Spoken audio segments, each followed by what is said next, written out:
le représentant de l'AFUB, c'est l'Association française des usagers des banques. On va parler d'un sujet qui nous ramène aux conclusions du Haut Conseil de stabilité financière qui met en garde contre la bulle des crédits immobiliers, mais aussi des crédits à la consommation. C'est lié à Noël, parce qu'on s'aperçoit qu'au moment de Noël, il y a en effet une vraie dynamique de ce marché. On verra tout à l'heure, si on a le temps, un reportage où des jeunes gens empruntent quelques centaines d'euros pour faire des cadeaux à Noël, parce que les conditions de crédit sont bonnes. Alors, est-ce qu'il faut avoir peur du risque de surendettement des Français, notamment dans le domaine immobilier ?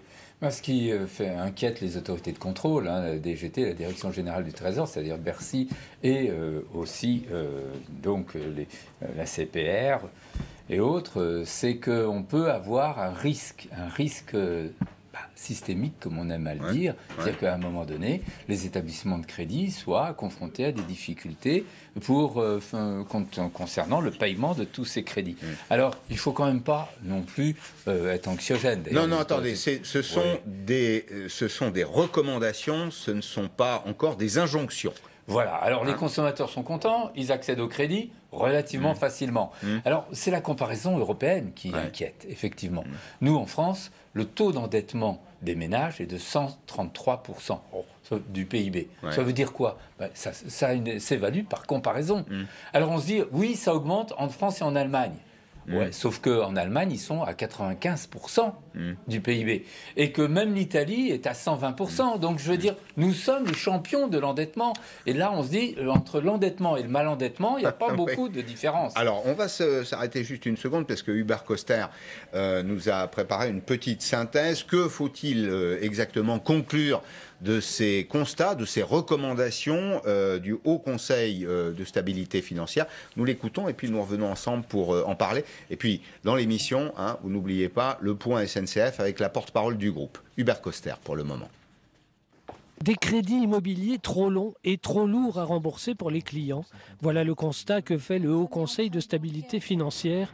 Piloté par Bercy et la Banque de France, il recommande aux banques de mettre la pédale douce sur les limites extrêmes des crédits immobiliers. Une règle prévalait jusque-là, les remboursements d'un crédit ne devaient pas dépasser 33% des revenus nets du ménage.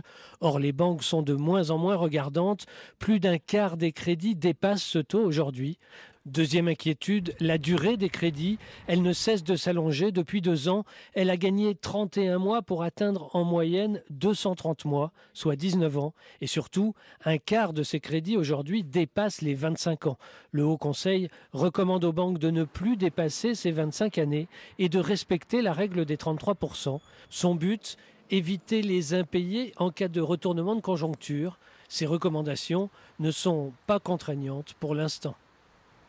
Des crédits immobiliers. Bien, Serge Maître, on s'interrompra peut-être si la porte-parole de la SNCF nous donne les indications du plan de transport ce week-end, mais quelques questions malgré tout. Est-ce que le taux d'effort, vous savez qu'en France il y a une règle, le taux d'effort sur l'endettement ne doit pas être supérieur, immobilier ne doit pas être supérieur à 33% du revenu, c'est bien ça ? C'est l'une des directions vers lesquelles les autorités de contrôle iraient, c'est-à-dire de limiter de manière objective et par réglementaire, donc ou la loi, le taux d'endettement. Généralement, c'est 30%, 33%, mais ce n'est pas une lettre, ce n'est pas écrit, où que ce soit. Donc, il faut que ça soit. Mais soyons honnêtes, quand il s'agit de l'achat de sa résidence principale, on est à moins de 30% de la part du revenu disponible consacré au remboursement. C'est parce qu'aujourd'hui, il y a beaucoup de personnes qui acquièrent de l'immobilier de villégiature ou encore de placement, où là, nous arrivons à des 35%, effectivement. Donc, vous voyez, il faut prendre la loupe et le microscope pour voir la réalité. Mais ce qui inquiète peut-être aussi, c'est que ce sont des jeunes. Alors, c'est tout à la fois une inquiétude et un espoir, parce qu'avoir un toit, un actif immobilier corporel dans son bilan personnel, c'est plutôt bien. Malgré tout, quand même, des emprunts sur 25 ans, ça fait une demi-vie, les 3/4 d'une vie professionnelle, quand même. Tout à fait, mais rappelons-nous qu'en 2008, on parlait des emprunts à 50 ans, à l'instar de ce qui se passait au Portugal. Oui, donc c'est délirant, non ? On en est bien loin actuellement. En fait, pourquoi il y a une durée qui se rallonge ? C'est lié au prix de l'immobilier. Pour faire face et pour que les banques puissent respecter ce qu'elles font généralement, le taux de 30%, 33% d'endettement, eh bien, le seul moyen, c'est de rallonger la durée pour que les échéances ne soient pas trop lourdes à payer. Et c'est vrai que là, c'est une préoccupation, mais on est encore bien loin de la situation de 2008. Je vous interromps, nous rejoignons la gare de l'Est, la porte-parole du groupe SNCF sur les prévisions de trafic ce week-end. Nous regrettons vraiment cette situation, d'une situation d'offre de transport extrêmement dégradée. Nous savons que pour nos clients c'est très difficile, la fatigue et l'inquiétude s'accumulent et nous en sommes vraiment désolés. Le mouvement de grève va malheureusement continuer ce week-end et jusqu'à mardi, puisque les organisations syndicales l'ont indiqué, le mouvement est prolongé jusqu'à mardi, date des manifestations. Dans ce contexte, notre plan de transport restera très dégradé et très inférieur à ce qui est attendu, ce qui veut dire que nous continuons, surtout en Île-de-France, à recommander de reporter son voyage, de prendre des solutions alternatives pour tous ceux qui le peuvent, et ce pour des raisons de sécurité. On a bien vu que dans un certain nombre de cas, on pouvait avoir des bousculades du fait d'une affluence extrêmement importante. Donc on le sait, l'offre n'est pas suffisante par rapport à ce dont nos clients auraient besoin, et nous faisons notre maximum pour mettre vraiment le plus de trains possible là où les gens en ont besoin. Alors conformément à ce à quoi on s'est engagé depuis le début du mouvement, nous allons donc continuer à fournir une information voyageurs fiable avant 17h chaque jour sur tous nos canaux pour les circulations du lendemain. Nos gilets rouges sont toujours très mobilisés, comme vous pouvez le voir derrière moi, on en a plus de 1000 par jour qui sont dans les gares tous les jours pour aider nos clients, pour les orienter, pour les aider dans leur attente, leur fournir des boissons chaudes, de l'eau, mais aussi pour leur donner de l'information sur les horaires, sur les trains, bien sûr. Et puis, sur tous nos canaux, on trouve aussi des propositions alternatives, comme le covoiturage, et je rappelle encore une fois qu'il est gratuit en Île-de-France. Alors maintenant, je vais vous parler du plan de transport de ce week-end et ensuite, j'expliquerai les mesures que nous prenons pour les départs en vacances de Noël, dont on sait qu'elles sont très attendues, évidemment, parce que c'est un moment très important pour tout le monde. Alors, pour ce week-end, on est encore dans une situation difficile, je l'ai dit. Alors, pour ce qui est de TER, on aura 3 circulations sur 10, essentiellement par bus. Pour Transilien, nous aurons un train sur 6. Alors il faut voir que sur Transilien comme sur TER, certains trains ce week-end ne circulent pas parce que nous focalisons les ressources pour les trains de la semaine, pour que nos clients puissent aller à leur travail et pour maximiser le nombre de trains que nous pourrons faire pendant la semaine pour les trains du quotidien, les trains du travail. Donc ce qui explique que nous soyons sur ce week-end à des niveaux d'offres de services qui sont plutôt un peu plus basses que ces jours derniers. Voilà, donc nous invitons vraiment les clients avant de se rendre en gare à regarder sur tous nos canaux parce que les situations sont très différentes d'une région à l'autre, d'une ligne à l'autre. Et donc ça vaut vraiment la peine de regarder avant de se rendre en gare pour avoir les horaires des trains qui circulent. Et l'information, elle, est fiable. Pour ce qui est de TGV, pour ce week-end, on aura un train sur 4. Et comme le week-end dernier, on a focalisé les ressources sur les axes principaux. Les axes principaux, ça veut dire les destinations où il y a le plus de clients. Donc à titre d'illustration, sur Paris-Lille, on aura 40% des circulations, sur Paris-Bordeaux, 30%, sur Paris-Marseille, 40%, sur Paris-Lyon, 50% et sur Paris-Strasbourg, 60% des circulations. Alors là encore, comme d'habitude, tous nos clients ont été prévenus individuellement sur la situation de leur train. Ils ont reçu un SMS pour leur dire si leur train circulait. Aujourd'hui, on sait que sur les trains longue distance, il y a besoin de s'organiser. Donc, dès aujourd'hui, il y a le plan de transport garanti, donc tous les trains qui circulent jusqu'à mercredi.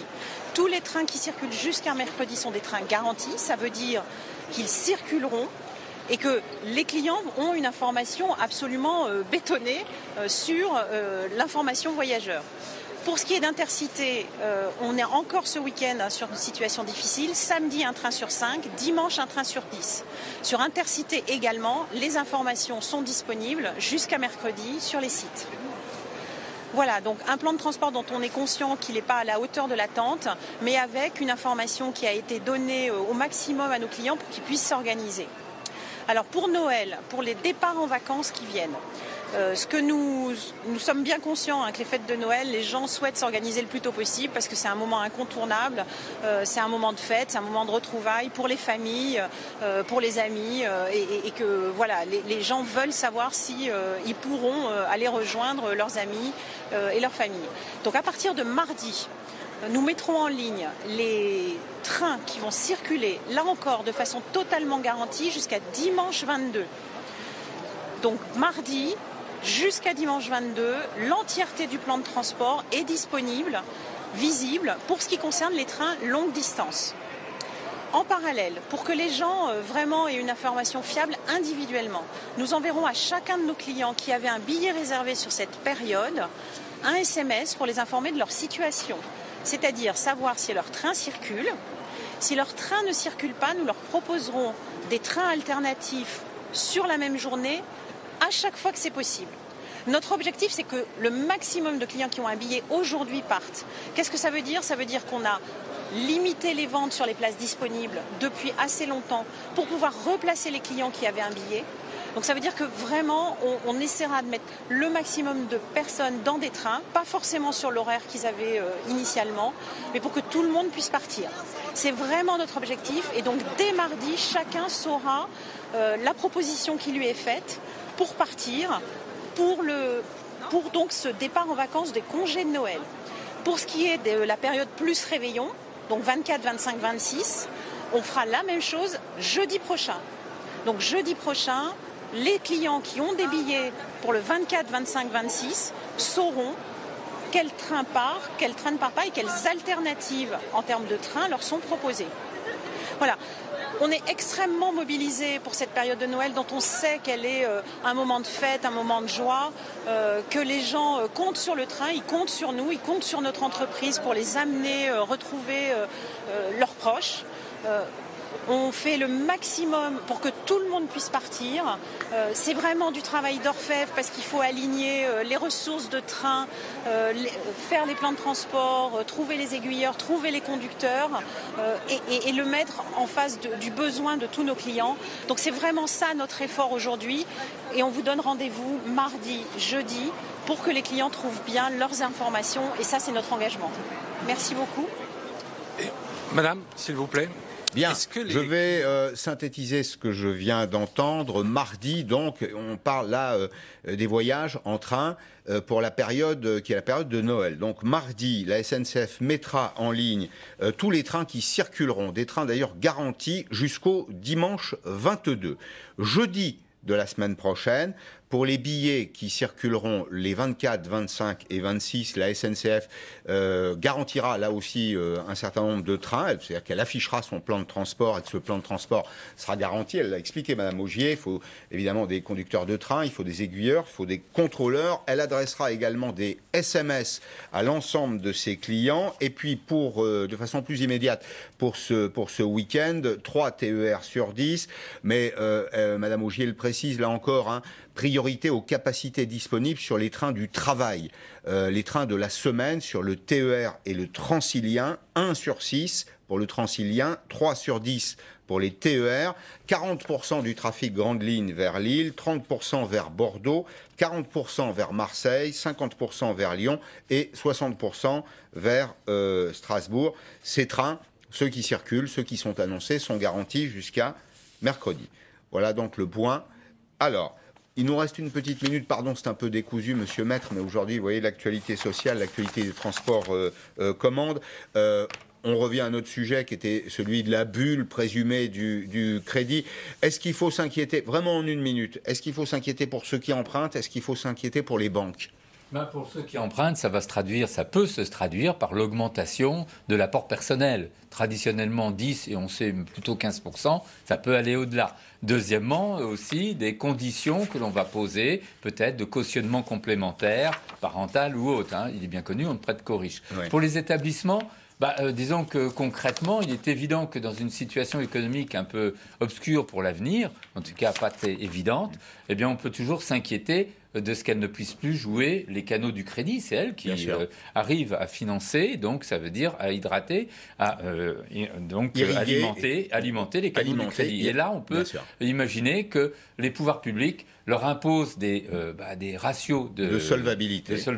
On a bien vu en France 0,5%, mais c'était pas c'est incitatif de plus. En Allemagne, c'est 0,25 de plus. Vous voyez, ils servent même la bourse. Pourquoi? Parce qu'on voit que les deux pays sont en train d'augmenter effectivement les concours de crédit. Merci Serge Maître, président de la FUB. Je vous promets qu'on reviendra au sujet parce que c'est un vrai sujet de préoccupation. Pour ceux d'abord qui ont déjà un actif immobilier, mais ils ont souvent des enfants, des petits-enfants. Je suis sûr que ça intéresse tout le monde. Merci beaucoup en tout cas d'avoir accepté les conditions un peu acrobatiques de cet exercice. Merci. Ça joue un rôle avec la retraite. Absolument, c'est lié à la retraite. Dans un petit instant, Arlette Chabot et autour d'Arlette Chabot, Louis de Ragnel, Serge July, merci encore de votre fidélité renouvelée toute cette semaine. À lundi en direct sur LCI à 16h.